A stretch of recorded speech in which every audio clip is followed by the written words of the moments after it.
Hai halo Sobat Netcast semua. Pada video kali ini saya akan mengulas pertandingan catur menarik yang dimainkan oleh sang idola para pecinta catur, yaitu Michael Tal. Pada pertandingan kali ini, Tal sebagai putih bermain dengan Boris Gulko sebagai hitam pada tahun 1969. Permainan dibuka dengan pertahanan Sisilia, lalu kuda F3, pion D6, Tal mendorong D4 mengajak pertukaran, hitam pion kali pion dan kuda membalas.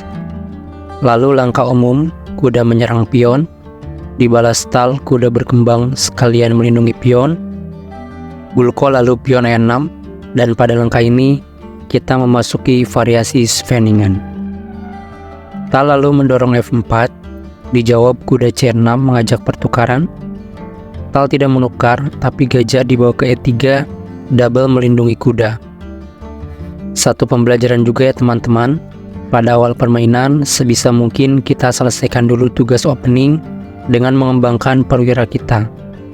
Meskipun ada tawaran pertukaran, alangkah baiknya diabaikan dulu jika keadaan masih imbang. Permainan berlanjut, lalu Gulko gajah E7 mengosongkan jalur rokade, dijawab Tal menteri F3 juga mengosongkan jalur rokade. A6 dari Gulko dan Tal langsung saja mengamankan raja dengan rokade panjang. Gulko belum rokade, namun menteri dibawa ke C7. Tal lalu langsung menyerbu sayap raja, direspon Gulko, kuda pukul kuda menyerang menteri. Gajah Tal balas pukul kuda, lalu pion E5 menyerang gajah.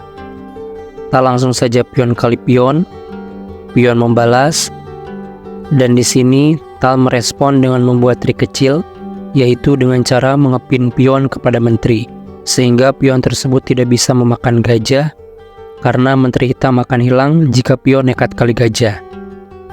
Gulko lalu lanjut kuda pukul pion, direspon gajah menyerang kuda. Lalu menteri hitam naik ke A5 dan membebaskan pining menteri. Namun di sini Tal tidak menyelamatkan gajahnya, tapi gajah kali kuda, dan jelas saja Gulko sikat gajah dengan pion sekaligus menyerang kuda. Tal menjawab, kuda naik menyelamatkan diri, lalu menteri hitam pukul pion sekaligus menyerang kuda. Kuda tidak diselamatkan, tapi Tal membawa menteri ke E5 mengancam skakmat satu langkah dengan makan gajah. Gulko lalu menanggapi dengan skak terlebih dahulu, dan Tal membawa raja ke D2. Menteri kembali skak ke A5, lalu pion menutup. Karena serangan menteri sudah berakhir, Gulko akhirnya membawa menteri menjaga gajah ke D8. Tal lalu menggeser benteng H ke G1 melindungi gajah, dan Gulko mendorong pion menyerang menteri. Di sini Tal tidak menyelamatkan menteri, tapi gajah terlebih dahulu skak di H5. Di sini ada 3 pilihan langkah untuk putih, menutup dengan pion, raja geser ke F8, atau raja ke D7. Kita lihat apa yang akan terjadi jika pion menutup skak.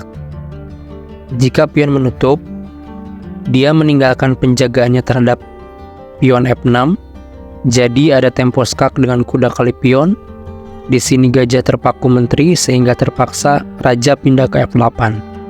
Lalu kuda D5 membiarkan menteri membidik benteng. Di sini benteng putih sudah siap menyerang raja. Jadi kalau benteng diselamatkan, tentu benteng F1 skak. Kuda naik lagi kembali skak. Dengan demikian, raja hanya tinggal menunggu ajal karena kendali permainan sepenuhnya dikendalikan Tal. Oleh karenanya, pada posisi ini, pion tidak menutup skak, tapi raja geser ke F8. Lalu di sini, apakah teman-teman bisa menebak apa langkah berikutnya dari Michael Tal? Di sini, Tal langsung saja benteng makan pion G7 teman-teman. Benar-benar brutal ya. Di sini bukannya Tal menyelamatkan menteri, tapi malah menyerahkan juga bentengnya. Double sacrifice yang sungguh brutal. Pada langkah aslinya, Gulko menerima pengorbanan, pion pukul menteri, dan Tal langsung saja benteng F7 skak. Raja dipaksa ke R8, Karena jika geser ke G8, kuda akan pukul gajah, menteri membalas, benteng ikut skak ke G1, dan tentu skakmat akan terjadi dalam 3 langkah. Gajah menutup, dimakan benteng, menteri terpaksa menutup, dan benteng kali menteri, skakmat. Setelah raja geser ke R8, Tal lanjut makan gajah kembali skak. Menteri tidak bisa memakan benteng ya, karena double skak. Lalu raja kembali ke F8, dan benteng G ikut menyerang. Raja terpaksa mengungsi ke G8, lalu Tal membawa benteng ke F7. Tentu saja ancamannya di sini kuda melompat ke F6 untuk skakmat. Kalaupun menteri pukul kuda, benteng R8 adalah skakmat juga. Jadi pada posisi ini Boris Gulko terpaksa menyerah. Kita kembali ke posisi ini teman-teman. Sebetulnya setelah raja geser ke G8, Tal tidak perlu membawa bentengnya ke F7. Karena ada juga variasi lain yang akan memaksa raja hitam skakmat dalam 2 langkah, yaitu dengan Pukovic mat. Namun mungkin Tal miss waktu itu ya. Jadi setelah raja ke G8, kita bisa lanjutkan dengan kuda F6 skak. Raja terpaksa kembali ke F8, dan permainan diakhiri dengan benteng F7 skakmat. Benar-benar partai yang sangat brutal teman-teman.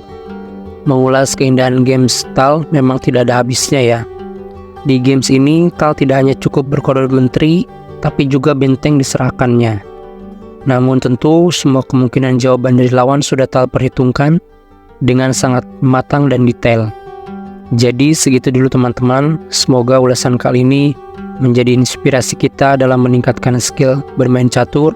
Sampai jumpa di ulasan pertandingan menarik lainnya. Jangan lupa subscribe channel NetChess ini ya teman-teman.